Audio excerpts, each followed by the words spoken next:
Origin Gens, Home Reaction. This is Korea, Admiral Yi. Those who seek death shall live. Extra History Part 4 by the channel Extra Credits.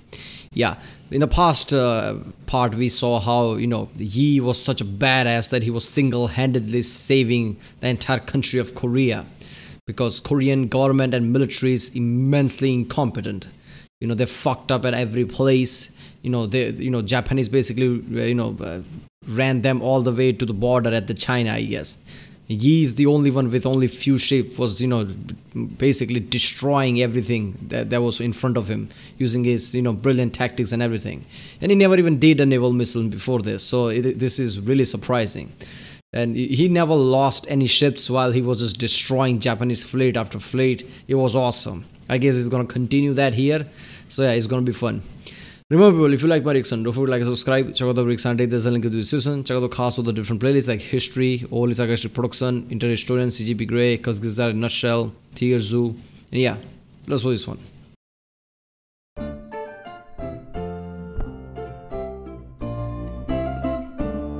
Last time, we left Yi storming through the waters south of Korea, savaging the Japanese fleet wherever he went. He had driven them first to consolidate their forces to try to thwart him, and then, finally, to give up on offensive naval operations entirely, restricting their fleets to just defending the vital supplies coming in at Busan. Now it was in this last harbor that Yi would attack them. In the 2 months since the Battle of Angulpo, Yi had trained his men, reinforced his fleet, and tried to rationalize the structure of Korean Naval Command. Now, on September 1st, 1592, he was ready to take on the combined Japanese armada at Busan. His fleet of 166 ships set out to destroy the nearly 500 Japanese ships awaiting them in Busan Bay. He caught a few stragglers along the way, but the Japanese had finally learned from their past encounters with him. They were holed up in the harbor now, and while Yi's ships were able to fire into the harbor from outside Japanese cannon range, he couldn't find an opening to get close enough to achieve the type of complete victory he craved. As long as the Japanese were in that harbor, they were protected by the surrounding troops and cannon on the shore. By the end of the day, Yi's fleet had destroyed 130 ships, and the Japanese hadn't sunk a single vessel, but the Japanese forces still held the all-important harbor of Busan. Yi had not been able to break their last line of supply. Now they'd be able to re-entrench and reinforce the harbor. As winter set in and the campaign season slowed down, the situation on the ground changed as well. An army from China had finally arrived in the north, and by January they had driven the Japanese out of Pyongyang. All over the country, the Japanese started to fall back, unable to sustain their lengthy lines of supply due to Yi's bottling up of their navy. By April, Seoul was retaken as well, and Busan served as the last great Japanese stronghold, anchoring their control on southern Korea. By August, Yi was promoted to Supreme Commander of the Korean Army and moved his base to the island of Hansando, where he had previously used his crane wing formation to crush the Japanese offensive fleet. Again and again, Yi petitioned the court for Marines so that he could resume naval operations, because his fleet couldn't attack the Japanese so long as they stayed defended under their shore guns, and without Marines, he couldn't dislodge the shore batteries in order to follow. At least he wasn't, screwed like he was last time. At least he was made the supreme commander of the army, I guess. Yeah, I mean, Yi's best tactics was basically drawing out people and destroying them in the warfare. Japanese were just staying there, defending a place. Obviously, it's going to be hard, especially there are 500 ships. So obviously, sank few, but not all of them. But, he could easily, I guess, starve them by, cutting off the chain of supply. Supplies come from Japan before it even reaches the, I guess, Busan port or whatever. He can easily destroy them. And obviously, Chinese forces are already there, drove all the Japanese force all the way to Busan already. So, yeah. Follow up with the naval attack. But the Korean army was still in disarray at this point. Some of the most significant military gains on land were actually being made by guerrilla forces and the righteous armies of Buddhist monks. And what little of the regular army there was— How is that possible? I don't understand this. How can an army and government be this incompetent? I get it, there was a peace for a long time. But how is guerrilla warfare of just everyday civilians who just has some balls, I guess, wanted to fight, are more effective than the actual fucking army? I guess it's because, at the start of the first part, he said how, every nobleman, everybody just throwed people that they didn't want into the army as a punishment thing. So basically, army was made out of people who don't belong there, I guess. Real badasses never went to the army because they didn't thought much of it. So that's why guerrilla warfare is working, not the military, I guess. I don't know. But yeah, imagine that guerrilla warfare, just everyday civilians, in the basically woods and everything, attacking people, and there's Shaolin type monks are coming. Oh, look at that, he's just monk, and then suddenly kicks everybody's ass. I guess that was the scenario there. Was not already deployed on the main offensive with the Chinese was simply not up to the task Yi needed. And so his fleet sat, patrolled the waters, and kept the Japanese from breaking out of Busan. They would not get to engage in another major battle for some time. So instead, Yi focused on turning his island base into a production center. With the country ravaged by war and most of the working-age men conscripted into the army or the navy, the central government couldn't provide Yi's forces with the food, lumber, or weapons he needed to keep his men fed and his fleet in top shape. So he invited refugees to come to his island. He would protect them if they would work the land. At first they were just producing grain, but soon they were harvesting salt and timber. Who is this guy? This guy is doing single-handedly the job of the government. Oh, okay, government can feed my men. I guess that's not my problem. I'm an admiral. I'm the leader of the army. Oh, no, wait a minute. I think I can, take the refugee in, farm, and create food by my own self. Why does he need a government? He's not sinister, but if there was somebody else in his place, I guess he would have taken the entire Korean government for himself. Because he's already producing food for his army. His army is probably loyal to him by now because he's the only competent guy there. Then the production facilities grew to handle boat building and uniform manufacturing. Soon there was a full-fledged R&D wing on the island, and great forges to produce goods of iron. The first truly successful Korean muskets were forged here by Yi's research team. Whoa. But as Yi was making his navy self-sufficient, the land war in Korea slowly ground to a stalemate, and peace talks began. The talks wore on for 3.5 years, until in September 1596, negotiations broke down, and Hideyoshi prepared a second invading force of 141,500 men to head to the shores of Korea. As this new invasion force was setting sail, the Korean court received a letter from one of the Japanese commanders, in which he appeared to be selling out one of his counterparts, telling the Koreans exactly where his hated rival's fleet would be sailing, and suggesting that if only Admiral Yi Sun-shin would sail there, he could wipe them out and do everybody a favor. Now, Admiral Yi heard this and laughed. Yeah, nice try. He refused the order to sail his fleet into an obvious Japanese trap. But Yi's childhood friend, Ryu Sung-young, had enemies in court, and when they heard of Yi's refusal to follow orders, they seized on this opportunity and had Yi tried for treason. Ryu could do nothing to save him. Yi was ordered— Oh, what assholes. I mean, seriously. First of all, he's the commander of the entire army, isn't it? Something like supreme commander of the whatever. So he commands his own army. So I guess, he can take order, but I guess he can make some kind of a military strategic decisions too. When he doesn't have to follow, right? When he's the guy, I guess he's the general for his army or whatever. If I'm mistaking here, I don't know. But yeah, seriously, man, without him, Korea was fucked basically. Japan would have easily overrun them before Chinese government came in and come.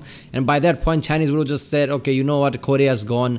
I guess we'll give you shelter or something. They would have told to the king. But Korea would have been fell. Korea would have been in the hands of Japanese for a long time. Only reason that wasn't the case is because of Yi. Rather than, being grateful, I don't care if there are enemies in the, basically in the court.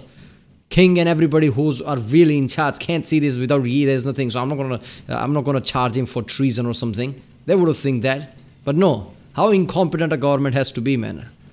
This is ridiculous. Entire Korean military did nothing. Only Yi did something, and they are still screwing him over. To return to Seoul for his punishment. His replacement as head of the navy would be Won Kyun. This was the guy who'd sat and done nothing when the Japanese ships first invaded, and then promptly scuttled his own fleet. A fleet 4 times as large as the one Yi had been using to inflict such heavy losses on their enemies. Yeah, do you remember the guy who basically fucked up and let the Japanese in, where he easily could have thrashed them at the start, because Japanese ships that were basically wanted to come to the shore first couldn't have fought Korean ships because they were not equipped to. They just wanted to land on the Korean land. Those Japanese ships just wanted to land. They had no means to defend. Do you remember the guy who did nothing, who could have easily prevented all this? Yeah, I'm gonna put him in charge.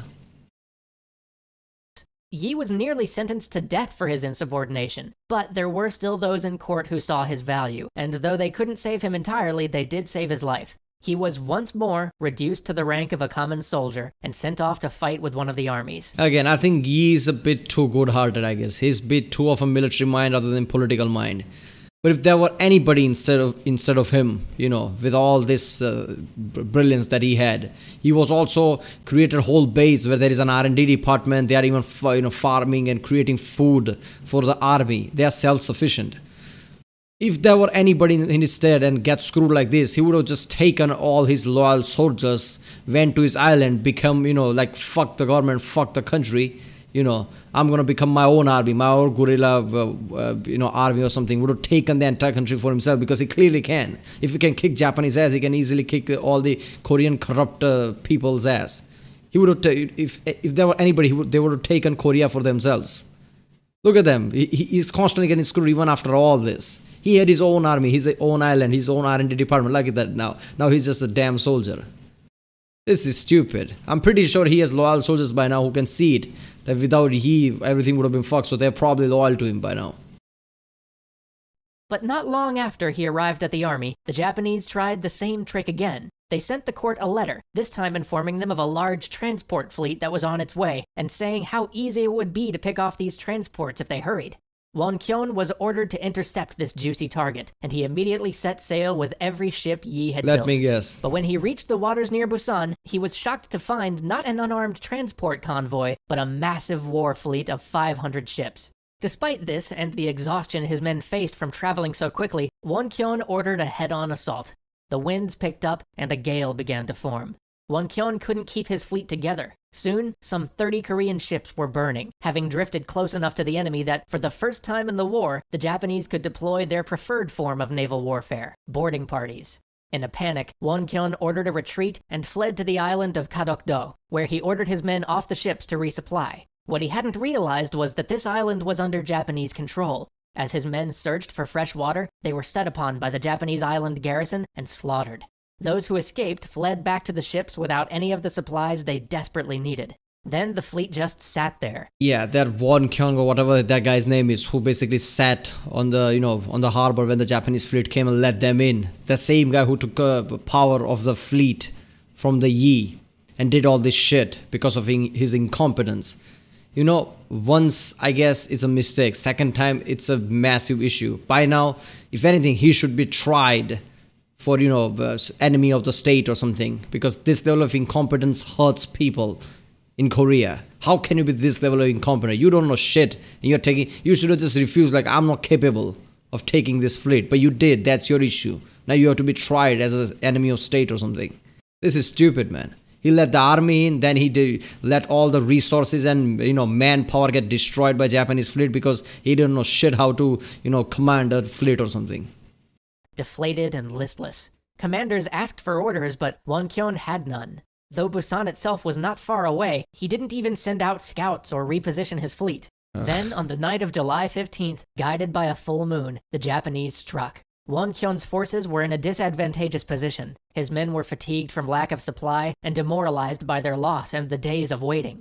Caught off guard at night and without any sort of plan, they were no match for the organized and coordinated Japanese assault. Even abandoning ship couldn't save them, as those that made it to one of the nearby shores found themselves face to face with the Japanese army, who were silently waiting there for any stragglers who might try to escape, and were quickly cut down. Of the fleet Yi had so carefully built, only 12 ships escaped, saved by one of the sub-commanders who had tried. See, this is why I'm getting pissed off too much here. This is not just any Korean fleet. This is the fleet that Yi trained and did all those warfares. This fleet was, had experience under Yi. And this idiot just ruined all of that.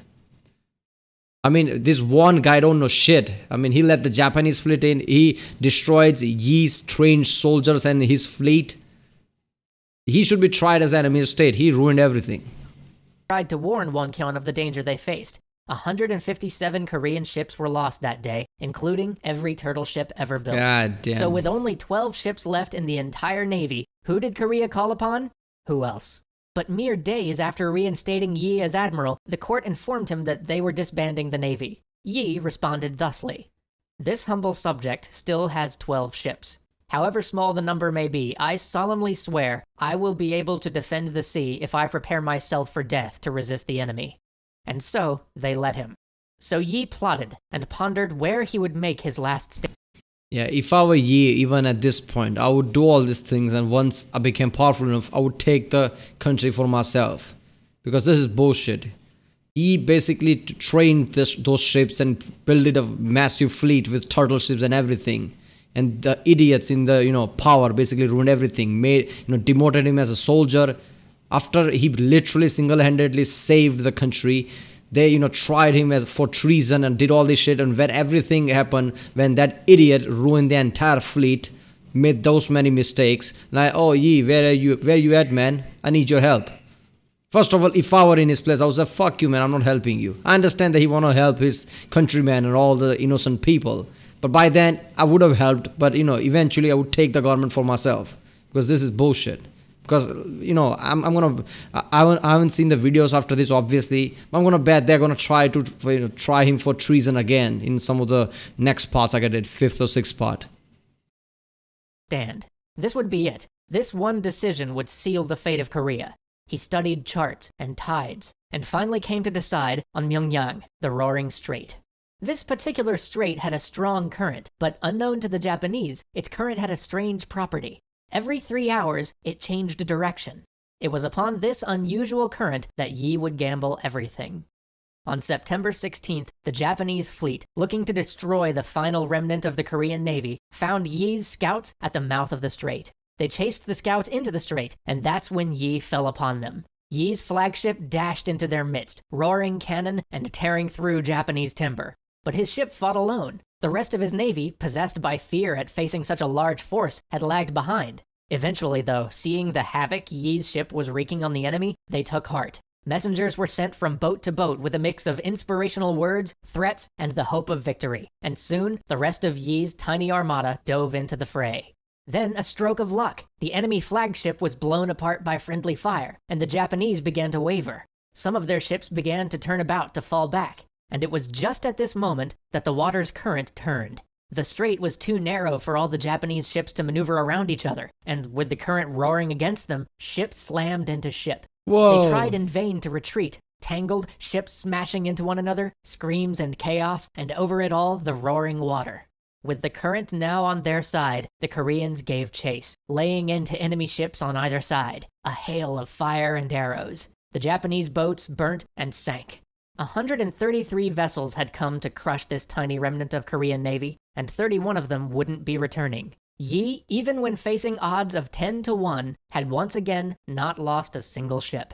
Word of Yi's victory spread. As his tiny fleet sailed, one by one, other ships began to show up. Ships that had been thought lost. Ships that had been hiding after the previous disaster under Woncheon. These ships now came to join Yi's tiny armada. Refugees flocked to where Yi's ships were anchored, willingly giving him food, cloth, and iron. And perhaps most importantly, the Chinese, who had mostly limited their naval efforts to guarding ports until now, decided that they could work with the Korean Navy and take the offensive. And so we'll leave Yi rebuilding the Korean Navy. And even the Chinese is like, yeah, this Yi guy is completely different. Yeah, I think we can work with him.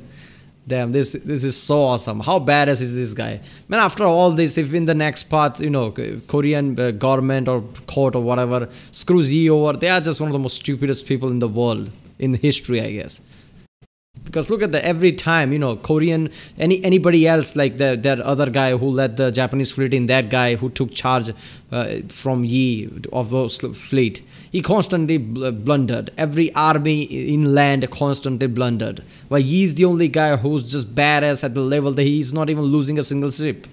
If by now the government doesn't realize that Yi is our only hope, I mean, they are one of the most stupidest people in history. Till next week, when we see the Japanese invasion ended for good. Damn, he's a badass, man. Last part I said, why is there no movie about it? And somebody just said that there is a movie in Korea and how Chinese and Japanese cultures are so big that nobody pays attention to Korean culture. I get it, but why isn't Hollywood picking up on this? I mean, Hollywood is always looking for fresh ideas or something because they are kind of out of it. They may way too many Japanese and Chinese movies already. Why are they not grabbing this story? This is awesome. Because if there is a real life Hollywood movie, it has to be this. Because it's single-handedly badass while everybody around is incompetent. Alright people, that was Korea Admiral Yi. Those who seek death shall live. If you like my Rick don't forget to like, subscribe, check out the Rick there's a link in the description. Check out the cast of the playlist, check out the end cards, and I'll see you next time.